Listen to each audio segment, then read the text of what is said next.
Etxe honen antzekoak nonahi eskaintzen dira interneten, etxeak edo logelak, Iruñean 200 baino gehiago daude. Azken urteetan horrelako eskaintzak jasotzen dituzten webguneak ugaldu egin dira. Etxe alokatzea legezkoa da, baina arautegia bete egin behar da. La normativa de arrendamientos urbanos se modificó y lo que obliga es a que todo aquel establecimiento o alojamiento que se comercializa en Internet quede excluido de la ley de arrendos urbanos y pase a ser establecimiento turístico. Nafarroako gobernuak egoerari aurre egin nahi dio ikusketak eginez eta legea betearaziz. Porque hay que proteger a las empresas que están cumpliendo con sus obligaciones y que están haciendo un esfuerzo para seguir adelante en esta situación de crisis económica.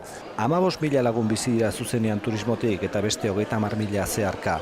Sareko eskaintzak ilegalek kalte handia egiten dute, baina turismo sailak dio ez dagoela ekimen berrien aurka. Y que no se trata de poner puertas al campo, que no pretendemos frenar fórmulas de comercialización pues más modernas, más ágiles, nuevas.